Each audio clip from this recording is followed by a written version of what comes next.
Just a second here, preparing to live stream the meeting.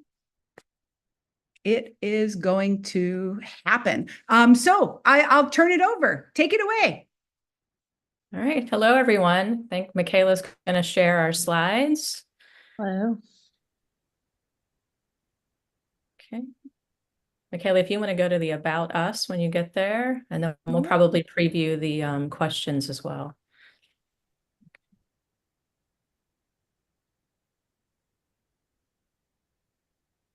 Can we make it full screen? See. Okay. Michaela, if you want to go to the About Us when you get there, and then we'll probably preview the questions as well.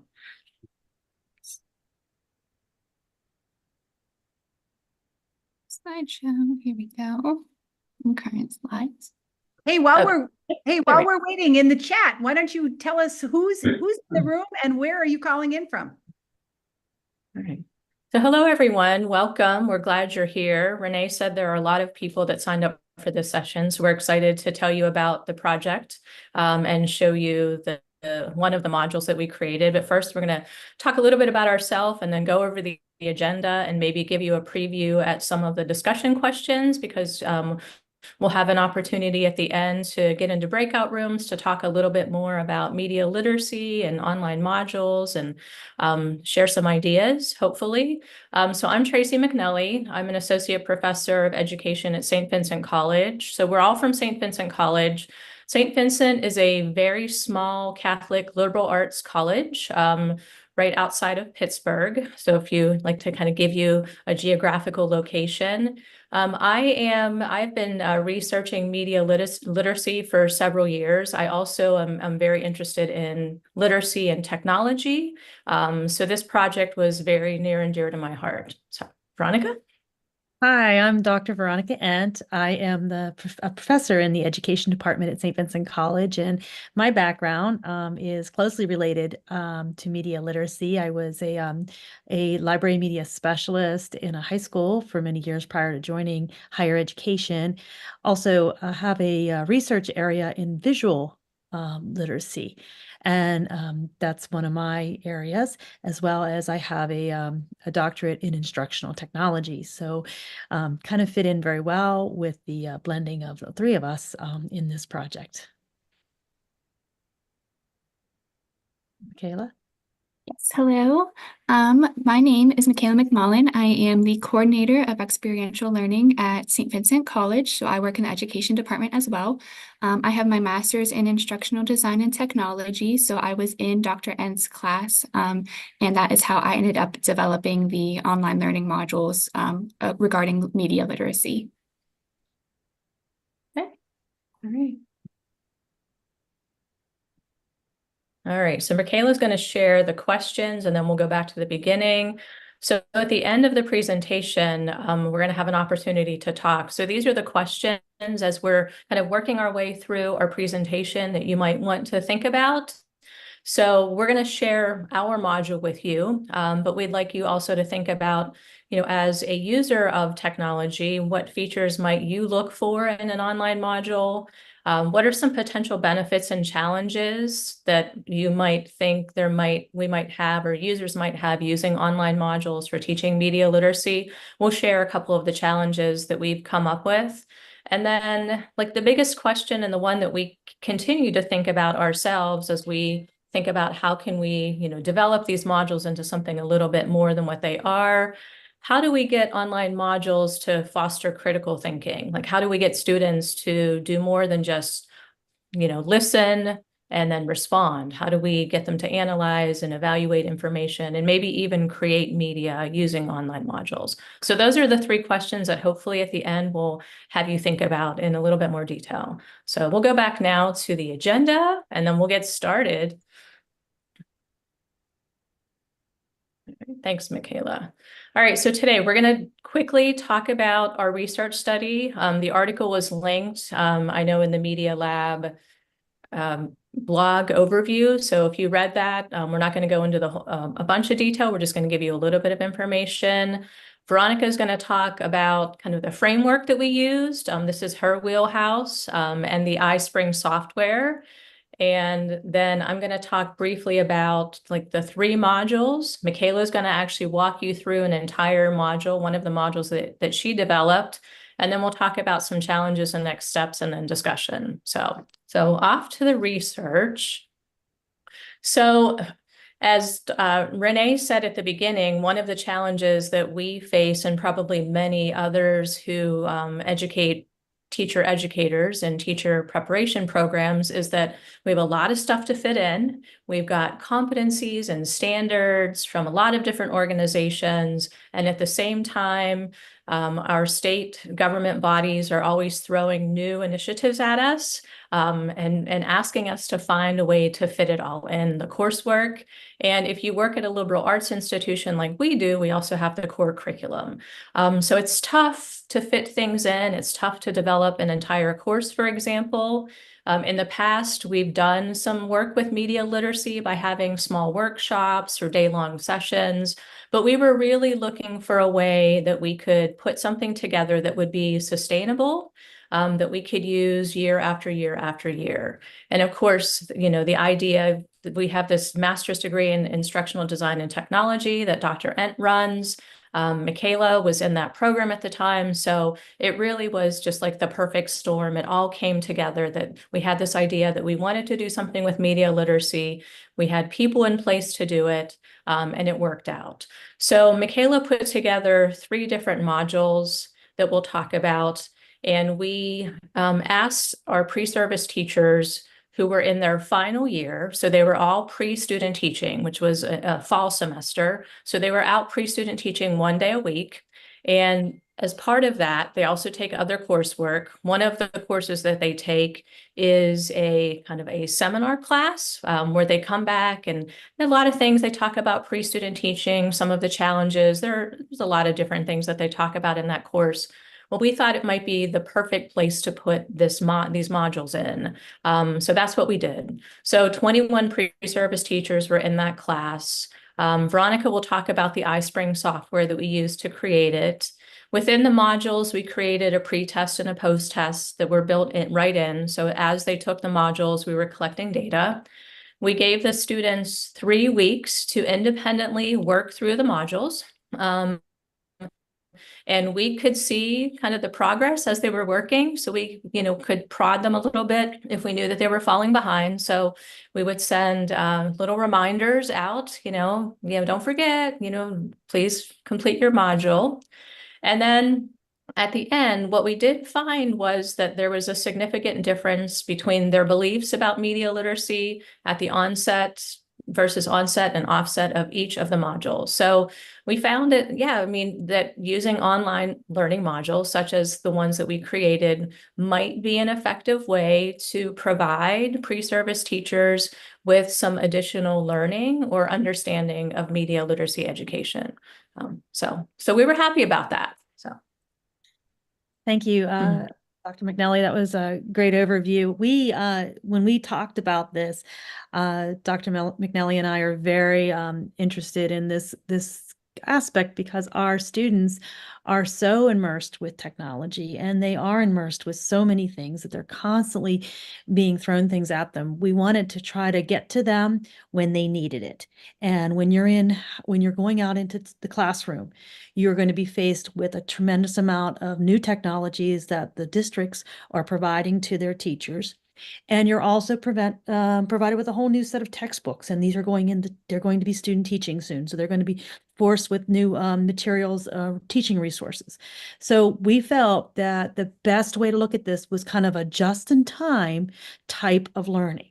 Okay, so just-in-time learning emerged actually from the automobile industry, in which they would just order what they needed at the time they needed it. Instead of having these large warehouses full of supplies, they would actually just take, okay, we need to order these items for now and install them for now so that they wouldn't have to keep that large inventory. And you know how, and those of you that work in media environments, we always have these large warehouses of tons of media and information.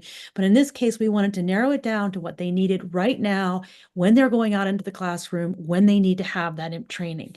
So we wanted it to be quickly disseminated, immediately out to pre-service teachers in 3 weeks and allow them to have that instruction at the precise time that they needed it. So that's the concept between the just-in-time learning that we used to base it. Michaela? So we did use a framework with this because we wanted to hook our research and our thinking to that. So the just-in-time learning framework by Voss is the one we hung our hat on. So we took the idea that each aspect of this framework, the task-specific, the concise, contextual, visual, diverse, and integrated aspects with the educational resources were the pieces that we hooked on when we built the development of these modules. So for instance, if you were looking at task-specific, what is the needed task? The pre-assessment data gave us that. It gave us where they lacked in their information. So we knew when we put these modules together, these particular 3 main components were where they needed to have instruction. So we did take some of that information. We also pulled from the most relevant and streamlined resources to get it together because it was very hard. There's so much, and you know this. you're constantly faced with so much with media and media training and media literacy. We needed to get right to the information that was very concise that would help them the most. We went to contextual pieces where we realized we had to deliver this in online format because, like you had mentioned earlier, we had very little time to have full-blown instruction. So we had to get it to them in a timely manner, but something they could do on the time that they had. So we had like 2 different competing needs there. So we use a module development authoring tool. And one thing about with instructional technology and design is that it's really the use of multiple technologies to build instruction and learning as opposed to individual pieces of technology. So we used a module development software that was is an industry standard, as an authoring software to merge all these aspects of technology into one closed system that when students get to it, they have all the materials right there with them. And it also would embed in the LMS, which they use SCORM for that, which I'll talk a little briefly about that. That's just a way to upload a full package inside of Canva, Blackboard, any of those type of platforms you might have, or even just a general website. So, and then it would allow them to be diverse. So the students could actually go through it and use it when they needed it. Their mentor teacher could also be involved in the learning, which we thought was important too. That's kind of like a 2.0 on this to get mentor teachers involved in understanding media literacy, because even though they're out in the field, they don't have that background.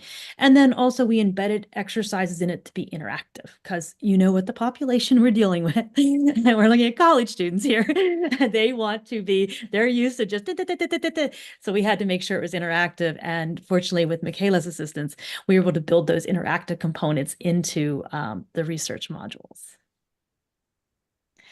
So the software I'd mentioned briefly in the last piece, iSpring is an industry standard, and we were very fortunate to get this software and have it at a discounted rate. I did some work with the people at iSpring. They are one of the authoring tools that takes a PowerPoint interface. So if you do PowerPoint, you can do iSpring. And so anyone can do it. You just need to be able to spend the time. You import your PowerPoint, you build the stacks or the groups of cards or the groups of screens, and you build the modules through that. And so iSpring being the best option for that. Thank you for putting that out there. Because iSpring actually allows you to take something you already have built, maybe in a PowerPoint face-to-face like we're doing here, and we're able to import it into the software. And then we can add in interactivity, drag and drop, okay? You can add in scenarios where you ask a question and then a response comes up and you have to say yes or no to that response. Or what happens if you didn't say the right response? It gives you the feedback that would happen. So there's great conversational scenarios that are in iSpring. They use AI in iSpring. So it helps them come up with, well, this might be what you've said. And it's really a great way to have interactivity. So the multimodal components of iSpring really brings in all of the technologies that our candidates are using, that are familiar with already, and able to build together a digital learning package. So I do that in my graduate class, in which all of these materials are pulled together. And then these candidates actually go out and build modules for their students and online learning and opportunities to give them some just-in-time training as well. Some of the features I mentioned here, it's very flexible. iSpring can be delivered anywhere. You don't have to have a certain platform. It can be on any web browser, any HTML5. It pulls up and it allows you to have a nice package that you can actually put out there for students to use at their time. And it's very interactive. So thank you, Kayla. So when we came up with the idea, and we talked, I know Dr. McNally and I talked often about these were the kind of the areas of the design. So when I gave it over to Michaela, I said, Michaela, these are the components. These are like the menu. And you're familiar with the whole, when you lay out any kind of instruction, you have to put it out in a menu format. So we kind of took from the pre-assessment, this is where they needed that just-in-time training. So when I come back, I'm looking back to the just-in-time piece, you can see they needed, what is media literacy? First of all, you look at them and they don't know what that is. They're like, what do you mean? Reading media, so we try to get that to them.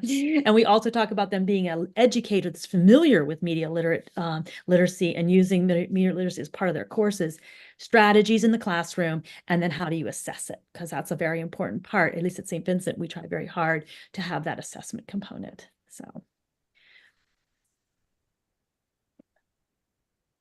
Michaela, I think this part is yours. Sure.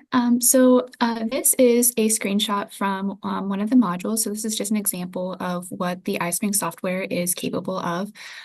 So on this slide, this is actually an assessment. This is a hotspot assessment. So students would be able to click on the examples of media within the image. So in this image, in this gray box, they could click on the poster, the books, the speaker, and the computer. And then if they click on all of those items, then the software would give them positive feedback.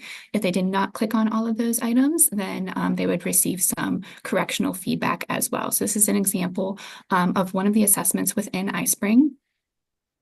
This is another example of an iSpring feature. This is called a dialogue simulation. So this is actually similar to like a choose your own adventure book in a way, but basically students would be given a prompt.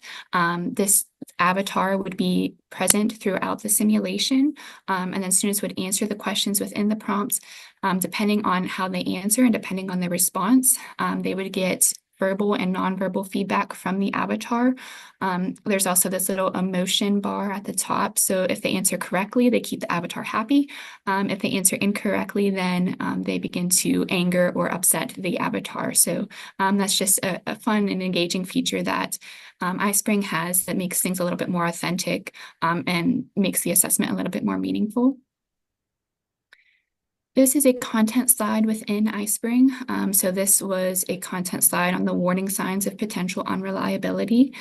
So this basically is going to have the image, and then these little yellow-orange arrows bring up extra information. So anytime a student clicks on one of the yellow-orange arrows, they receive a pop-up with more information. So for example, when they click on this word that says pharmacies, it's a typo. So if they click on that, it's going to bring up more information about grammatical errors and how that might impact a source's reliability. Here is another example of iSpring's interactivity. So this would be a content slide where students can click on the different cards, and for each card there's going to be a content slide with more information about how to infuse media literacy into that content area. So for example, if students click on art, then they will see strategies for infusing media literacy into the art classroom. If they click on business and computers, then they would see strategies for incorporating media literacy into that content area. So those are just some examples, some screenshots of our iSpring modules, but we thought it might be beneficial for you to see a module in its entirety. So we are going to show you module 2.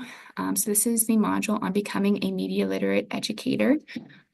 Just some notes. When I actually distributed this to students, there was a setting that required them to view each slide in its entirety, but I did turn that off just for presentation purposes so that we can navigate through a little bit more quickly. This is actually in our Schoology learning management system. So we decided to distribute that our module that way through our learning management system. But there are other ways to distribute iSpring modules as well. So just depending on your institution's needs, we felt distributing through our LMS would be the most efficient. So I'm going to make this a little bit bigger. Or not.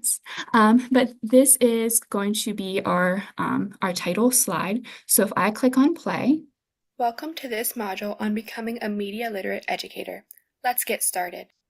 So we have audio on almost every slide. So one of the nice features about iSpring is that you can add audio and video elements in addition to the more static PowerPoint elements. I am going to turn the audio off just so I'm not talking over myself. But again, I do have audio on most of the slides just to appeal to those more auditory learners and then also to make it a little bit more accessible for students as well. So each module that we made followed a similar structure. So even though the 3 modules had different content, each one again had that similar structure. So after the title slide, we typically had a navigation slide. The navigation is fairly simple in iSpring, but we did like to give students just a little bit of background in case they weren't familiar. So students can navigate just by clicking next or previous. And then we also had like a help button that would bring them back to the directions in case they needed to reference that. After the navigation, we started off with a module objective self-assessment. So we came up with 3 different objectives for this module. So I can critically analyze media messages, I can create media in a safe and responsible manner, and I can reflect upon the way media affects my everyday life. Students would then complete this survey so they can rate their own knowledge based on their own self-assessment. So they're self-assessing and reflecting on the objectives at the beginning of the module. Every time a student would complete this survey, I would get that data. So we use that as a data point for our study. And then actually at the end of the module, they reassess themselves. And hopefully that would help them to realize their growth after the completion of the module.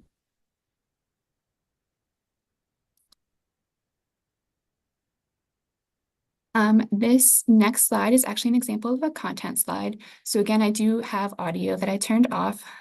So there is some audio narration as well. But this is going to be an example of a tab interaction. So basically, students can read and listen to the audio, and then they can navigate through the different content by clicking on the tabs on the side. And they can also scroll down as well if there's more information. After almost every content slide, I like to have an assessment, partly to keep students engaged, but also to make sure that they were understanding the material. So this is a matching question. iSpring does have a nice variety of question types. So here students can match the question with the focal point of the question. I'm going to submit. And it's going to give me feedback. So mine is partially correct. So it's going to give me a hint as to why it was only partially correct instead of completely correct. And if I continue on with the quiz, this is just a multiple choice question. So it's a little bit of a more traditional question. So I'm going to choose body image and hit submit. I was correct, so I got that feedback. And then I can view my results. I actually had the quiz set so that if students did not reach a certain percentage, so if they did not pass with an 80% or higher, then they had to go back and review the earlier content and then reattempt the quiz before they could move on. I did turn that off again just for navigation purposes for the demonstration. But if I did not pass this quiz in real life, I would have to go back and review the material before moving on. So this is another example of an interaction. This is actually one of the ones that we showed you a screenshot. You can see if students click on the little yellow arrows, then they get more information. So this is an interaction about the warning signs of potential unreliability. Okay, then we have another quiz. So this is mostly multiple choice. This last question is a hotspot question. So it's going to allow students to click on a specific part of the image. So in this question, they have to click on the aspect of the graph that would concern a media literate consumer. It's a little bit hard to see, but it's actually the axis isn't set to 0. So if I click on that and hit submit, then that's going to give me my correct feedback. Here's another content slide. So this one is going to allow me to click on the images and learn more about the content creation tools. If I hit the play button, I could hear the audio as well. This is more content slides. So again, I click on the little plus sign and I get more information. And then here is the dialogue simulation for this module. So again, the dialogue simulation is similar to a create your own adventure. So it's going to have students read this paragraph, and then they're going to have to answer a question. And based on their response to the question, they will get some either positive or negative feedback from the avatar. So once this loads here, yes, I'm ready. So it's asking students to identify a tool, an effective tool for making a video lecture for students. So I'm going to choose an incorrect response. And you can see the avatar gives the students a puzzled look. Obviously, if I chose the correct response, then the avatar would be looking more happy, and they would have the happy feedback. So because that was the entirety of this module, students now have to self-reflect again. So they're coming back to the objectives and they have to reassess their understanding of the objectives. And then once they submit that, then they have some works cited if they're interested in learning a little bit more. So that is our iSpring module from the student end. I did quickly just want to show you what iSpring looks like from the development end. So you can see I do have iSpring installed on my computer, but basically to access iSpring, I can just go to PowerPoint. And because I have iSpring installed, I have an iSpring 11 tab at the top of my computer. So by clicking on that, I'm going to have all the access to all the different iSpring features. So I have narration options. So again, I can record audio, record video, and then I can insert my interactive features. So if I want to insert a quiz, I click on quiz and it's going to give me a lot of different options for what kind of assessment I want. I can do a survey if I want things to be ungraded, or if it's more subjective type questions, or I can do a graded quiz if there are correct and incorrect answers. And if I go up to question, you can see all the different question types that we have to choose from. So they have drag and drop, they have hotspot images, fill in the blank, short answer, multiple choice. So you really do have a lot of different customization options in terms of assessment. Same things with interaction. So interaction is adding any type of engagement to your content slides. So you can see we have things like timelines, we have cyclical processes, we have accordion, media catalog, glossary, you can annotate an image. So there really are a lot of different options in terms of assessment. They also give you a content library. So if you want to use some templates or characters or icons, that's available to you through iSpring. And then you can also customize your presentation and your navigation as well. So you can play with the settings and make sure it is really meeting your needs for your institution and for your goals.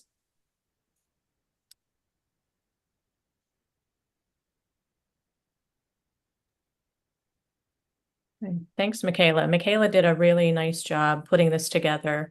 So we appreciate her work.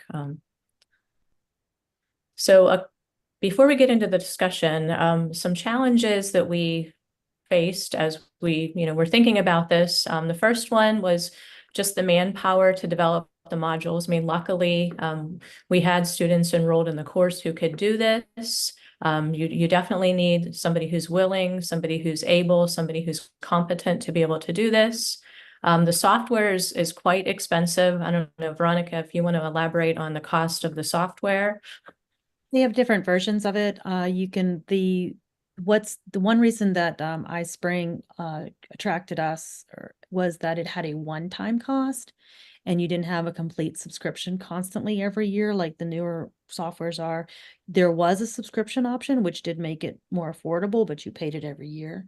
But we were able to get an educational discount on it, so it made it worthwhile if you could use the same version of software for multiple years, multiple classes. Because every year I taught a course in ID&T, which then they were able to use it. So in the instructional technology course, they let me renew the licenses.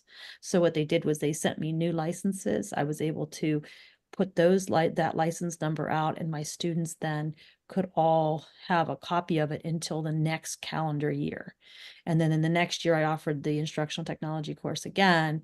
I could renew those licenses for them. So my students got great access, and kind of in hindsight, like it was really great during COVID, because students came out of my class and were able to produce modules for their classes during the COVID time when everything was shut down. So that's why we've kept with it. While it might be not it's not incredibly more expensive than other authoring tools, but it did allow a longer lifespan or longer shelf life, if that makes sense to all of you. Thank you. Thank you. And then also like compatibility, I think it works best with Windows. So, if you're an institution where you have a department who uses Mac, that could create some issues. And then just in terms of learning challenges, as you can see, Michaela showed some really great interactive tools, but still it's a module and the students are working alone with the module and interacting with the module. So, we're losing that social interaction with other classmates, with the instructor, which is definitely a challenge that, we face.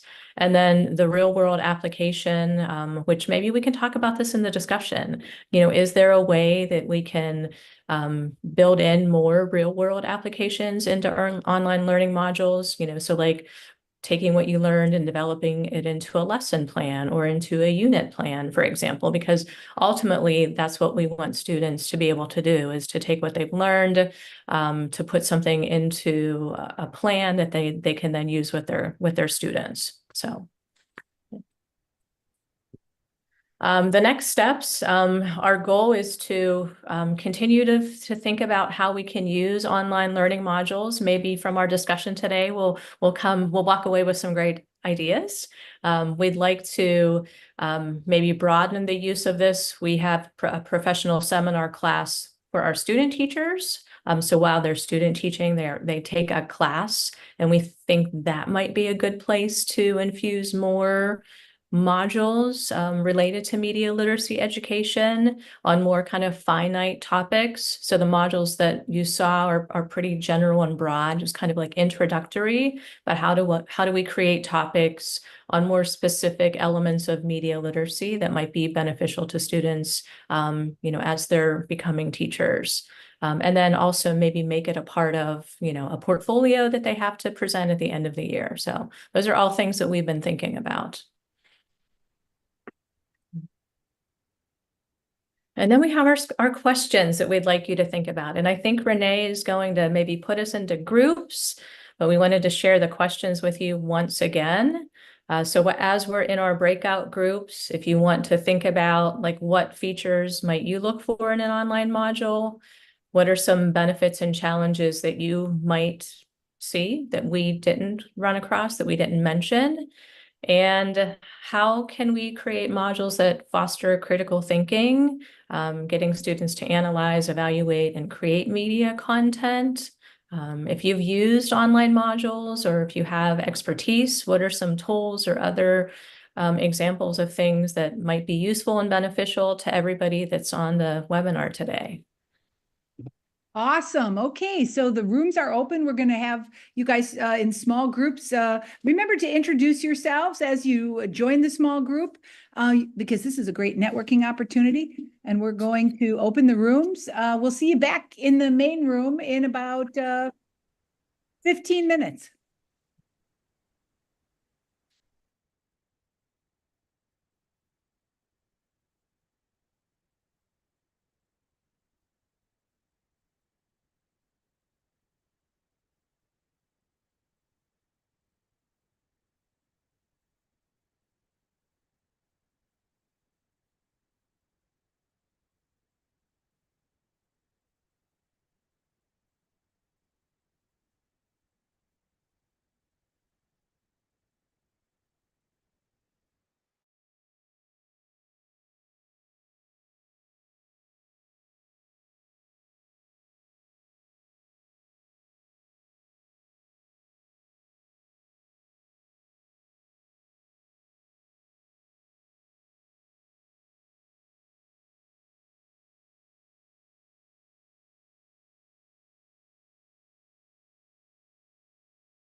Okay, we're back. Listen, we had a great discussion in our room. I don't know about you guys, but now's a chance for us to do a little synthesis. There were some ideas that came up in your small group discussion, some problems, some challenges, some curiosities, and now's a chance for us to go around the room and share. Raise your hand or put up your little finger or just unmute your microphone. What came up in your small group meeting that was noteworthy to you? Martha? You knew I was going to call on you, girl. Okay. Hi. Hi. Nice to see you, my friend. Yeah, thank you. What did we talk about?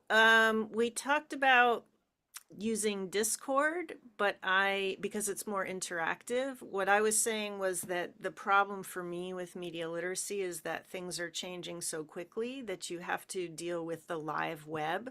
It's hard to use some of these canned things. And I'm actually this week I have to talk about information literacy, and I was thinking of using some of the stuff from the Stanford site on civic learning, and talk about lateral reading and fact checking, because I had them write editorials and some of them wrote editorials with fake websites. So, about how wind energy is killing whales and stuff. Jesus God. And I Right. was kind of appalled. So, like, we really need this, but it's tricky to teach it. And, I'm grateful to see different resources in place. Yeah, that topic came up, Martha, in our group around how media literacy is at its best when it's kind of relevant, when it has perceived relevance, right? Because the claim is media literacy connects the classroom and the culture, right? It bridges the classroom goals with, well, what's going on in your everyday life. But that means what's happening in everyday life is changing so fast. Imagine Veronica and Tracy, if you guys built it for like the fall of 2024, by the fall of 2025, nobody would even remember Pharrell's blah, blah, blah about the whatever, that story or whatever. So that issue of trying to figure out how to create something that's going to last a few seasons is obviously something you guys were wrestling with, and we appreciate how challenging that is. Other Yeah. actions. I'll just say something about, I took a media literacy workshop, certificate in 22, 23. Can't believe it's that long ago. And I don't have a certificate in teaching in public schools. I have worked with students one-on-one, but what I feel is adults a lot of times are neglected, and I created a news literacy workshop to give adults tools to decode the news. But after I've only had 1 out of 47 emails of people that are interested in the workshop. This is in Ithaca, New York. So even though I feel it's so critical, there's a narrowness at times to people, and especially progressives. This was very painful for me. It's an interesting thing that kids are a captive audience. They're captive in school. Right. We can catch them then, but once they're out in the wild, much harder to reach. Much harder to reach. All right, let's see who else has a comment or a question. We still have a few minutes left. Yeah. We were also talking in our group about like, how do you continue, like if you're using an online module, to convey the importance, because sometimes, when you're in person with someone and you have that connection, it's very different than being online. When you're in front of your students and you're sharing with one another, you're in the same space. So how do you ensure to them that like this static information that you're giving them, no matter how interactive it is something that's important? It's just so much different. So how do we do that? And we were talking about like maybe online modules become like the basic information, right? So here's the basic information that you can learn on your own. And then when we meet together, when we are in the same shared space with one another, maybe that's when we dig into like the deeper parts of, of what we need them to understand and have the conversations. We definitely think there's a role for like using modules to get information out. But as you said, things are changing quickly. So yeah, it's a challenge. We talked a lot about just the challenge of this all. Yeah, fascinating. I've been, of course, experimenting with tools that force my students to have conversations asynchronously with video annotation tools like VideoAnt. This semester, I'm using a tool called Descript, which lets my students watch a documentary and then add a comment, add a video comment right in the documentary. And so then now we're watching and talking and watching and talking. And that seems to simulate the kind of thought-provoking discussions where we really have to listen to each other, because, that's the core pedagogy of media literacy, right? Using dialogue and discussion to activate critical thinking. But I do feel like the challenges in teacher education, and I brought this point up, I wondered, how I think in a way you guys are using iSpring in a way to deal with this reality, which is the state imposes on you all this stuff that has to be taught. How do you create a coherent curriculum when you don't have complete control? You don't have complete control over it, right? And it's like, well, this actually is a really good, so snackable modules like that take a few minutes, not hard, not too heavy of a lift, but that allow you to kind of introduce students to some big ideas. So it seemed to me like the impossibilities of teacher education, you have tried to figure out a workaround that works. And then Michaela said to me that you have developed these iSpring modules for other topics, right? So students actually then get really comfortable at moving through this to get a kind of a quick hit of content. They love them. I mean, the ones developing it on Michaela's side, they get very creative. I mean, there's some that have done some beautiful just pieces of work. I mean, artwork almost when they're done. I mean, they're great modules. They become very vested in it. I've had school districts contact me and say, can you have them develop more things? So there is so many more options, and like what Dr. McNally mentioned, that we could do extra, like small, like kind of break these out even more detailed. Like you said, these were the generalist ones, but then there's some actual specifics, like, how do you look at a website, like what Martha mentioned, like how do you verify a website? And her idea of lateral reading would be an excellent just-in-time training module. Like when she mentioned that, I thought, wow, that would be excellent, because we could have them do a lateral reading quick module, look at this website, look at this website, look at this website, what is it telling you? And then they could go out and do it and then talk about it and have a discussion through either an online platform or through class discussion. So wow. And that helps me appreciate then that your students who are developing their technology skills by building these modules, they're bringing in their creativity, right? They're bringing in their understanding about what are the main things to and we communicate. do a whole thing on screen design, interface design, how it speaks to your learner, the developmental level of your learner, because technology, like you said, technology changes like 1 year to the next year. I mean, I could teach them a tool, but that's not going to be what's really going to help them, because when they actually get out or when they actually get to use these things, it's 2 or 3 years down the road or another year down the road. So it'd be better if I taught them the skills around those things, and then whatever tools they start to pull in, they're doing it. So Awesome. that's what we're trying to do at St. Vincent. So. Oh my God, that is so cool. Hey, listen, first of all, I was so thrilled to see the research that you did around this project.